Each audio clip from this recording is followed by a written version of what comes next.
नमस्कार, मैं जनवक्ता श्रेय गौतम।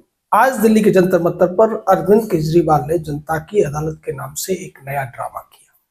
अदालत थी, इसमें दावा किया गया था कि अरविंद केजरीवाल दिल्ली की जनता के सामने अपनी बातें रखेंगे और आने वाले चुनावों में अपनी पार्टी का रुख स्पष्ट करेंगे। लेकिन यहाँ पर बहुत बड़ा एक ऐसा काम अरविंद केजरीवाल ने किया जिसकी उम्मीद उनसे लगाई जा रही थी। उन्होंने सुप्रीम कोर्ट की अवमानना कर दी है। सुप्रीम कोर्ट ने जब अरविंद केजरीवाल को जमानत दी थी तो उस जमानत के आदेश में स्पष्ट तौर पर लिखा हुआ था कि वो अपने केस से संबंधित कोई भी बयानबाजी नहीं करेंगे, वो किसी भी तरीके का प्रचार दुष्प्रचार इस केस को लेकर नहीं करेंगे। केजरीवाल एक हफ्ते तक चुप रहे, लेकिन जैसे ही वो जंतर मंतर पे आए तो उन्होंने वहां से ऐसी घोषणाएं, ऐसे दावे कर दिए जो सीधे तौर पर सुप्रीम कोर्ट की अवमानना के दायरे में आते हैं। अरविंद केजरीवाल ने यह दावा किया कि प्रधानमंत्री नरेंद्र मोदी ने उन्हें फर्जी केस में फंसाया और पहले ईडी के केस में, बाद में सीबीआई ने उन्हें गिरफ्तार किया।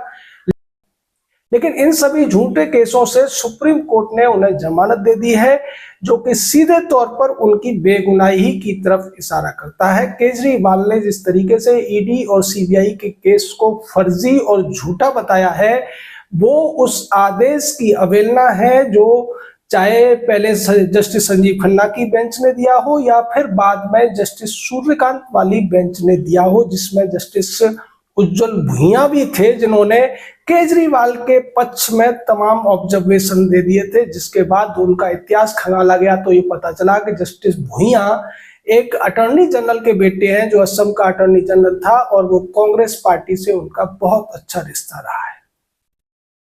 यानी कोर्ट में ऐसे लोग बैठे हैं, वो जानबूझकर ऐसी टिप्पणियां करते हैं। खैर, उस पर हम बात नहीं करेंगे। हम बात करेंगे केजरीवाल पर, जिसने सुप्रीम कोर्ट को भी जता बता दिया है। इससे पहले भी केजरीवाल और उनकी party supreme court, high court और निचली अदालतों को लेकर भी जिस तरीके के बयान देती रही है। आपको याद होगा कि एक वैकेशन बेंच ने जब तमाम नियमों कानूनों को ताक पर रखते हुए केजरीवाल की जमानत स्वीकार कर ली थी, तब केजरीवाल की पार्टी ने दावा किया था कि जब कोर्ट ने जमानत दे दी है, हमें बेगुनाह मान लिया है, तो फिर आप हमें जबरदस्ती झूठे केस में क्यों फंसा रहे हैं। जबकि उसी जमानत वाले आदेश के खिलाफ हाई कोर्ट ने स्टे दिया था और बाद में उस जमानत की प्रक्रिया पर सवाल उठा दिए थे, उस जज की भूमिका पर सवाल उठा दिए थे। लेकिन आम आदमी पार्टी वाले इसकी बात नहीं करते। केजरीवाल से यही उम्मीद थी और सबको पता था, जिस दिन वो आदेश आया था उनकी जमानत का, उसमें जब ऐसी शर्तें लिखी गई थी, तब भी सबको पता था कि केजरीवाल बाहर आते ही संजय सिंह और मनीष सिसोदिया की तरह से अपने मामले को झूठा बताने की कोशिश करेंगे। वो ये कहने की कोशिश करेंगे कि उन्हें राजनीतिक द्वेष की वजह से फंसाया गया है। जबकि पूरी कार्रवाई अब तक जो चली है, चाहे राउज एवेन्यू कोर्ट में चली हो, दिल्ली हाई कोर्ट में चली हो या सुप्रीम कोर्ट के अलग अलग बेंचों के सामने चली हो, वहां कहीं भी ये बात स्वीकार नहीं की गई है कि अरविंद केजरीवाल जो शराब घोटाला है उसमें निर्दोष है, उसमें उनका कहीं हाथ नहीं है।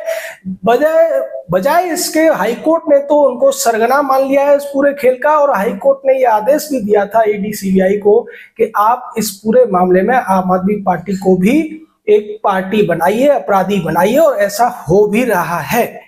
उस स्थिति के बाद भी अरविंद केजरीवाल का यह दावा करना, ये सुप्रीम कोर्ट को सीधी चुनौती है। और अब क्या जो चीफ जस्टिस ऑफ इंडिया है, वो इस मामले में केजरीवाल के खिलाफ सू मोटो लेते हुए कोर्ट की अवमानना का केस शुरू करेंगे। अगर नहीं करेंगे तो आप समझ लीजिए कि शायद वो भी अब अरविंद केजरीवाल के सामने कुछ नहीं है, क्योंकि एक व्यक्ति अब मुख्यमंत्री भी नहीं है, उसके बावजूद कोर्ट को उसको और पूरी प्रक्रिया को, पूरी व्यवस्था को झूठा साबित कर रहा है और ऐसे आरोप लगा रहा है जिनका कोई आधार नहीं है। दूसरी बात, आज जो उन्होंने जनता की अदालत लगाई थी वो एक फ्लॉप शो साबित हुई है, क्योंकि वहां पर जनता तो नहीं थी। केवल जो देखने को मिल रहा था वो आम आदमी पार्टी के टोपी वाले कार्यकर्ता थे, आम आदमी पार्टी के झंडे थे, झाड़ू थी, और आम आदमी पार्टी के नेता मंत्री विधायक वहां उपस्थित थे। केजरीवाल ने वही पुराना टेप रिकॉर्डर वहां पर चला दिया कि मैं ईमानदार था, मैं कमिश्नर था, मैंने कमिश्नर की नौकरी छोड़ी। जबकि हमने, जैसा कि आपको प्रूफ भी दिए थे, कि अरविंद केजरीवाल कभी भी कमिश्नर नहीं रहे थे इनकम टैक्स, यानी कि IRS एसोसिएशन ने जो उनका स्पष्टीकरण मांगा था और उन्हें चेतावनी दी थी, उसको उन्होंने फिर से एक बार ताक पर रख दिया है। अरविंद केजरीवाल असिस्टेंट कमिश्नर के तौर पर भर्ती हुए थे, वहां से वो स्टडी लीव पर चले गए और उन्होंने 1 साल लगकर भी कभी अपनी सेवाएं इनकम टैक्स डिपार्टमेंट को नहीं दी, लेकिन वो सैलरी कई सालों तक लेते रहे। और उसके बाद जब उन पर दबाव पड़ा, क्योंकि वो अपने एनजीओ से भी सैलरी ले रहे थे और दूसरी तरफ इनकम टैक्स डिपार्टमेंट की भी सैलरी वो खा रहे थे मुफ्त में, तब उन्होंने अपने पद से इस्तीफा दिया था। उसके बाद फिर वो चुनावों में दावे करते रहे कि मैं कमिश्नर था, और वो आज तक उसी दावे को कर रहे हैं, जबकि 2013 में ही इंडियन आईआरएस एसोसिएशन ने इसको लेकर एक कड़ा पत्र लिखा था, जो हमने आपको अपने एक वीडियो में दिखाया भी था। आप चाहे तो हमारे चैनल पर उस वीडियो को देख सकते हैं, उन प्रूफ्स को देख सकते हैं कि किस तरीके से उन्होंने ये कहा था कि आपके बैच का कोई भी व्यक्ति अभी तक ज्वाइंट कमिश्नर तक प्रमोट नहीं हुआ है और आप कमिश्नर के पद छोड़ने की बात करते हैं। केजरीवाल ने और भी तमाम झूठ बोले। एक झूठ बोला कि मैंने जब पहली बार दिल्ली का चुनाव लड़ा था तो हमारे पास पैसे नहीं थे, जबकि हम आपको बता चुके हैं कि उस चुनाव के समय कांग्रेस पार्टी ने केजरीवाल को एक बहुत मोटा पैसा दिया था, क्योंकि कांग्रेस पार्टी केजरीवाल को डमी के तौर पर इस्तेमाल कर रही थी। और इसी वजह से केजरीवाल की जो उन्होंने पैसा खर्च किया था, 28 सीटें आई थी और बाद में केजरीवाल की जो सरकार भी बनी थी वो भी कांग्रेस के समर्थन से ही बनी थी। हमने चुनाव से 3 महीने पहले एक अभियान शुरू किया था और इसमें चुनाव से 1 महीने पहले हमने एक बड़ी प्रेस कॉन्फ्रेंस की थी, इसमें सबूत दिखाए थे कि किस तरीके से अरविंद केजरीवाल कांग्रेस पार्टी का मोहरा है। जनसत्ता जैसे अखबारों ने फ्रंट पेज पर उस खबर को छापा था, पंजाब केसरी ने उसको लीड स्टोरी बनाया था। मैं उसका फोटो भी इस वीडियो में आपको लगा के दिखा रहा हूं। और इस तरीके से तमाम पोल खुलने के बावजूद केजरीवाल बड़ी निर्लज्जता के साथ ये कहते रहे कि वो भ्रष्टाचार के खिलाफ लड़ रहे हैं। हमने अन्ना को भी सहमत किया था इस बात के लिए, अन्ना ने बयान भी दिए थे, लेकिन उन बयानों को मीडिया मैनेजमेंट की वजह से केजरीवाल ने दबा दिया था और परिणाम ये हुआ कि केजरीवाल की 28 सीटें आ गई थी। उसके बाद की कहानी आपको पता है। केजरीवाल ने यह भी दावा किया कि वो ईमानदार थे, उन्हें इसलिए जेल में डाल दिया गया। अगर उन्होंने वो बेईमान होते तो 3000 रुपए जो सब्सिडी का देते हैं दिल्ली में बिजली फ्री करने के लिए, वो पैसा वो अपनी जेब में रख सकते थे। उन्होंने ये भी दावा किया कि जो महिलाओं को उन्होंने बसों में फ्री चला रखा है, अगर वो उस पैसे को जेब में रख लेते तब वो बेईमान होते, लेकिन उन्होंने ऐसा नहीं किया।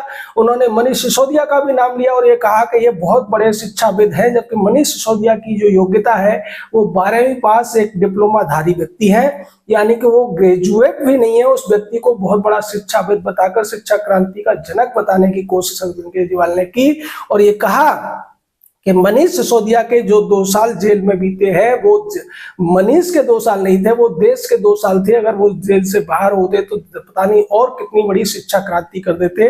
वो कहते अगर मैं बेईमान होता तो मैंने इतने सारे स्कूल क्यों बनाए। लेकिन केजरीवाल आज तक इस सवाल का सीधा जवाब नहीं दे पाए हैं कि दिल्ली में अब तक उन्होंने क्या एक भी नया स्कूल या नया कॉलेज बनाया है। पुराने स्कूलों को ही कॉलेज में बदल दिया, या फिर पुराने स्कूलों में रिनोवेशन के नाम पर जो एक बहुत मोटा घपला हुआ था, इसको लेकर भी हम आपको एक डिटेल वीडियो में बताएंगे कि आरटीआई के मार्फत ये खुलासा हुआ था कि अरविंद केजरीवाल ने जो रिनोवेशन वर्क के ठेके दिए थे वो ज्यादातर आम आदमी पार्टी के या तो कार्यकर्ताओं को थे या उनके रिश्तेदारों को थे, और उसमें जो कीमतें थी, जो टेंडर थे, वो इतने बढ़ा चढ़ाकर बता दिए गए थे कि कहीं कहीं तो 20,000 रुपए स्क्वायर फीट के हिसाब से भी पेमेंट उन ठेकेदारों को किए गए थे, जबकि उसमें बहुत बड़ा कोई निर्माण नहीं हुआ था। छतों में जो गार्डर और पत्थर होता है वो लगाया गया था, लेंटर भी नहीं लगाया गया था, इससे सुरक्षा को भी, जो छात्रों की सुरक्षा है उसको दांव पर रखा गया था। वो सारे मामले अब दब गए हैं क्योंकि मेन स्ट्रीम का मीडिया अरविंद केजरीवाल अच्छी तरीके से मैनेज कर लेते हैं। आज भी वही देखने को मिला। जंतर मंतर पर 2-2.5 हजार की भीड़ थी, लेकिन मीडिया इसको अब बढ़ा चढ़ा के बताएगा और ये कहने की कोशिश करेगा कि केजरीवाल की जो जनता की अदालत थी उसमें बहुत बड़ी जनता आई थी, जबकि आज जनता के नाम पर कोई नहीं था। जो थे वो आम आदमी पार्टी के कार्यकर्ता थे और केजरीवाल को भी ये अच्छी तरीके से पता था कि इस कार्यक्रम में बहुत बड़ी भीड़ नहीं आने वाली है, नहीं तो केजरीवाल जंतर मंतर की बजाय रामलीला मैदान में ये जनता की अदालत लगाते। लेकिन रामलीला मैदान को भरने के लिए 50,000 से लेकर लाख की भीड़ चाहिए होती है, और वही जंतर मंतर की अगर बात की जाए तो आप 2 से 5,000 लोगों का इंतजाम कर लें तो बहुत बड़ी भीड़ वहां नजर आने लगती है, क्योंकि छोटी सी जगह है, वो एक रोड है और रोड को अगर आप इस तरीके से लोगों से ऑक्यूपाई करा देंगे तो बहुत बड़ी भीड़ वहां पर नजर आएगी।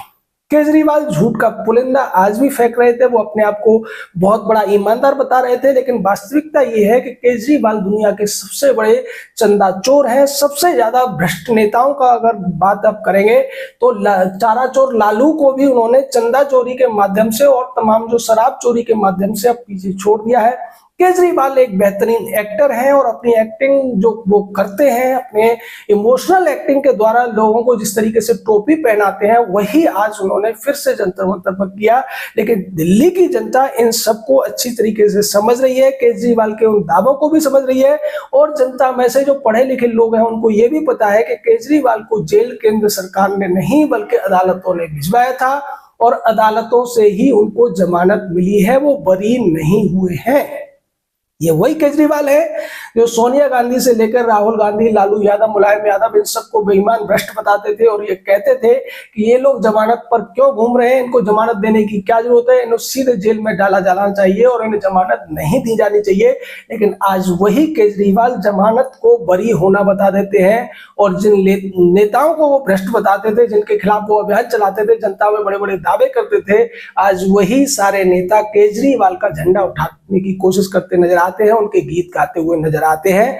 तो ये जो सत्ता की जो दलदली दल नीति है, उसकी वजह से सीधा जो नुकसान हो रहा है वो जनता को हो रहा है, और दिल्ली की जनता को समझना पड़ेगा कि ये व्यक्ति अगर सुप्रीम कोर्ट की अवमानना कर सकता है, अन्ना को भी ये धोखा दे सकता है, दिल्ली की जनता को धोखा दे सकता है, आंदोलन के उन तमाम साथियों को धोखा दे सकता है, अपने साथ काम करने वाले सभी लोगों को धोखा दे सकता है। और बाद में अभी जो आतिशी को जिस तरीके से मुख्यमंत्री बनाया गया, उसमें यह भी देखने को मिला कि मनीष सिसोदिया, संजय सिंह, गोपाल राय, जो पुराने लोग थे, उनको भी केजरीवाल ने अपना एक मोहरा बिठाने के लिए धोखा दे दिया। सीनियरिटी को ध्यान में नहीं रखा, क्योंकि केजरीवाल को यह डर था कि कहीं पार्टी मेरे हाथ से न निकल जाए। और वही केजरीवाल अब ड्रामा का जो एक एपिसोड उसने शुरू किया है वो लंबा चलेगा। अब ऐसे ड्रामे आपको रोज देखने को मिलेंगे, रोज केजरीवाल के झूठे दावों को आप सुनने के आदी हो जाइए। और उससे पहले आप ये समझ लीजिए कि इस आदमी की टोपी इस बार दिल्ली वालों को